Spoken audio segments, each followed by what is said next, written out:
You bet. Getting wore out by those alumni out there. So we got a good group of alumni here. Get a chance to spend some time with them here right afterwards. So they're down on the field. But a good scrimmage for the guys. You know, I say it seems like every time, but I felt good about the back and forth. There's times the offense moved the ball, especially early up the field, and defense did a nice job anchoring down as the scrimmage went along, and got into some situations at the end, some end of the game stuff that I think is really important. You know, things that we're able to do much more and be comfortable repping those things. Doesn't mean it's perfect.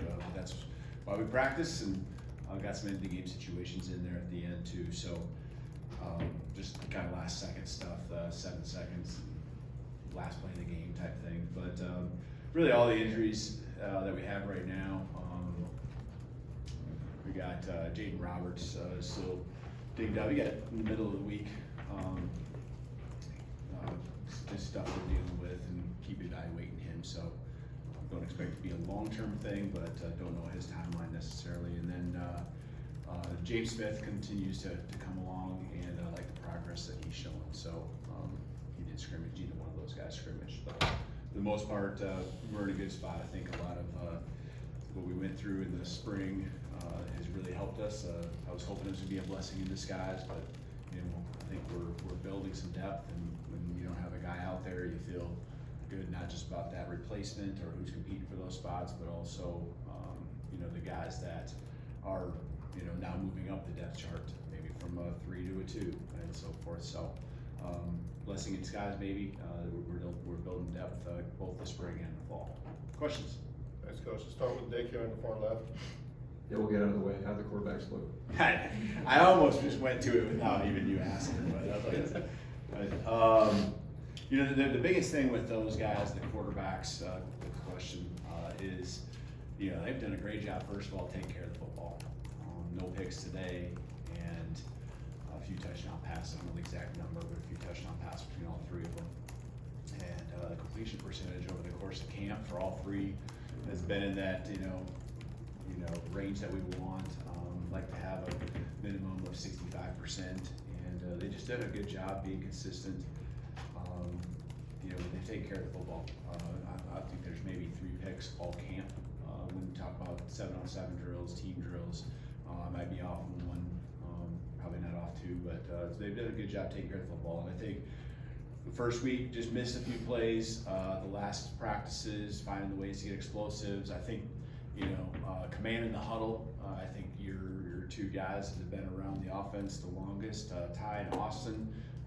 You know, when they get in a huddle and they got to rattle off a play, they're sharp and confident with it.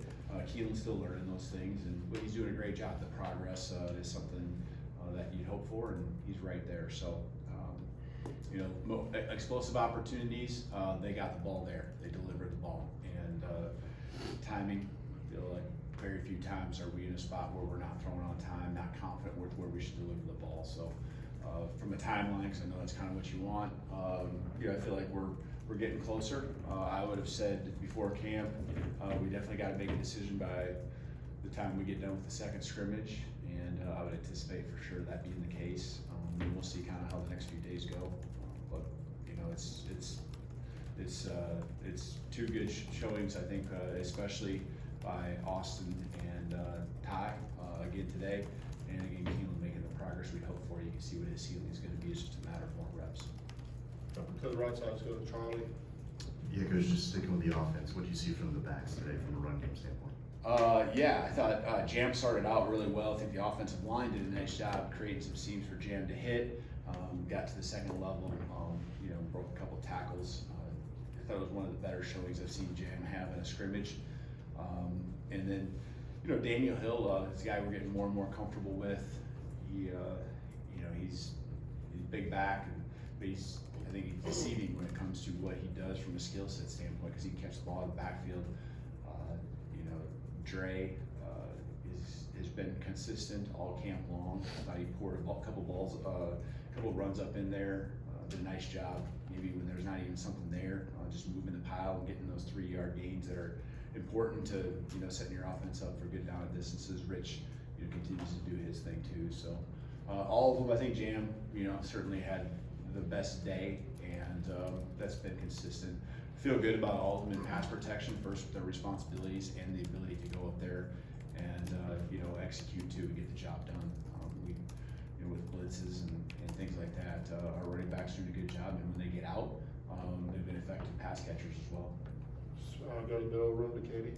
With Jaden now, just kind of how much rotation were you having to do at guard with Cam and Gino and those guys? Just overall, what did you see from the offensive line? Yeah, I mean, with Jaden out today, the rotation was less. It was kind of those guys in there, left guard Cam, right guard Gino, and so that was kind of our lineup. And that's more than likely kind of what it looked like before camp, and that hasn't really changed much with the main core of 6 guys kind of compete for those spots more days than not. Chase in the back left.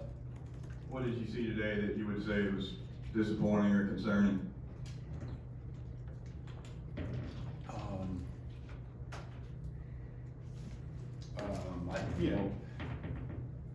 So I mentioned Jam getting some good runs the first couple plays of the game. Obviously that meant there were some seams, and so the first drive in particular, some seams, and so we got to be ready to play. Gap integrity defensively, but I didn't feel like over the course of the scrimmage the defense had an issue with the run. So just being ready to go with the first couple plays, the offense got down the field pretty quickly. Defense did a nice job anchoring down and keeping them out of the end zone though at the end. So some good give and take. When I say that, that's kind of the first drive only, but I thought they did a good job.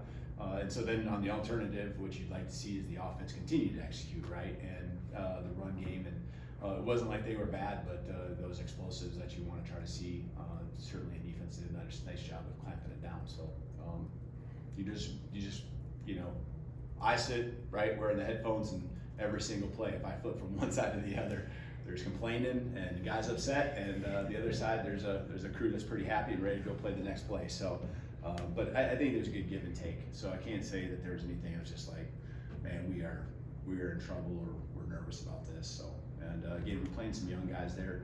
Defensive end, James I mentioned, has been out, so get good rotation. Guys getting a lot of good reps. Second row on the right, Will. Coach, there's a lot of depth on this team, rooms like the wide receivers, defensive backs. How did you see that depth on display in the scrimmage today, and what's impressed you throughout camp and even from the spring? Yeah, just new guys popping up, right? Guys that you would expect to make plays, but one day, you got Jerm, you talk about receivers, so you got Jerm making a lot of plays. Today, Horton getting his opportunity, and Rico just doing the little things that matter, Cole Adams made a nice play today, one that, was really good to see. So, yeah, the depth, guys understand, man, I gotta go out on a day when we got a scrimmage, I gotta go out and prove it. And so, especially those ones that maybe haven't gotten as many opportunities or know that they're just right there kind of hovering on between a 1 and a 2. And so the depth thing, we have a lot of positions, like I think about linebacker and O-line, where we got a lot of upperclassmen and guys that have a lot of experience, and then all of a sudden it drops down, to where all of a sudden you're playing with Michael Carroll and Jackson Lloyd at tackle, and that's the part that is nice to see. You wish it wouldn't necessarily have to be that way. You'd love to have some maybe redshirt juniors, and Olas is doing a good job and things like that, but those young guys at maybe offensive line, I think linebacker is a lot the same, just really getting a lot of reps in there. You got the Deontay Lawsons and that crew of upperclassmen, and then you got the crew that's incoming freshmen. But I love the depth we're building. Those guys are going to be important, not just on defense, offense, but special teams. They're going to be really critical. We played a lot of freshmen last year. I think most in the SEC by far, and I think one of the top 3 in the country. I think it's close to 1,600 snaps with freshmen on special teams last year. So it's good for those guys to get out there and do the fundamentals that are especially transferable from maybe defense and tackling to special teams. Go to Mike, far left. What were you able to get from the tight end position compared to where you were in the spring after scrimmages? Yeah. They're really consistent. Trying to think, there was a couple nice just moving the chains type things. Consistency. Can't say that there was a lot of explosive plays out of the tight ends, but They're extremely critical as far as moving around. You guys know we do a lot of shifting and motioning. They're involved in protection. Next time they're out, I thought they were really consistent. Again, not a lot of explosiveness that we saw from them. The explosiveness came from the other guys we're talking about in the skill area. So I'm pleased with where it's going. We lost two really good ones that could do some things, especially up front when it comes to big bodies and having to play SEC, football. And I think we can probably continue to get better blocking at the point of attack, and especially maybe in short yardage or goal line situations. Continue to get there, but that's a whole unit thing too. It's not just on that position. Let's go back right, EG. Hey Coach, what are you looking for in terms of little things and intangibles when it comes to a first scrimmage of fall camp? Yeah, first of all, guys feeling confident when they break, whether defensively lining up, offensively breaking a huddle or running out and doing it confidently. And I really felt that was the case. We scrimmage and there's a lot of install that gets put in each and every day. And so when you first put that in, there's a lot of coaches that are kind of like hovering, right? Trying to get the guys lined up. And, from my standpoint, you get to Wednesday, Thursday, you got a big scrimmage Saturday, you're wondering if how confident they're gonna be. But I thought that was really good. I thought the coaches didn't hold back. I thought there's base stuff that they did, but also, everything we've installed, they wanted to find out how vulnerable we were or how hard we could attack and push. And so we challenged our guys, and I thought confidently, and you can hear the confidence come out in communication. A communicating team is usually a confident team, just confirming things. That tells you where you're going, and it also confirms that your buddy, behind, in front, next to you, that he knows what he's doing too. So you're on the same page. So I think that's really where it starts. Communication. I defensively just really not like blown coverages, things that just a guy completely being out of position. Forcing people to win their one-on-ones is really what it came down to a lot today, and who could out-execute. Okay, last question will come from Blake here in the front right. What do you see from the pass rush and who kind of made plays in that area? Yeah, I'd say the pass rush, and I think the offense does a good job of doing things to slow down the pass rush to counter it, because we know that there's some guys that can get home and you can't leave them one-on-one. So offensively, there's some good schemes and things that are going to keep that in check to keep our quarterback upright. That's one of the staples and one of the most important things of our offensive success is being able to have that quarterback, not sit back there and be completely comfortable, but you got to keep him upright. You got to have him out there. And so I think the offensive line probably did a better job when there was one-on-ones. Guys did a good job. I think LT continues to do a good job. I'm really excited about Quay and what he can do. Yanze over the course of camp, I think has been consistent. He didn't really get a chance or see him today, really getting home. But he's around the quarterback, and even the limited time early on, I felt like James Smith, and so he's an important piece of that too. It's just guys working together. I think that's going to be the key for us. Is we had times where we got someone close, but you got to continue to just work together and not leave lanes for quarterbacks to run through. And I can see just every practice as a defensive line and the linebackers involved in those fits continue to surge the pocket, continue to be disciplined on upholding their job and responsibility. We're also in these huge lanes for a quarterback to run. Doesn't happen. Maybe happen once or twice, and I would attribute that to some pretty good quarterback instinctual play as well. So I think the offensive line probably did a little better job, but there's some scheme pieces to that too, to take away so many one-on-ones and just make ourselves vulnerable. So Thank you, Coach. you bet. Thank you.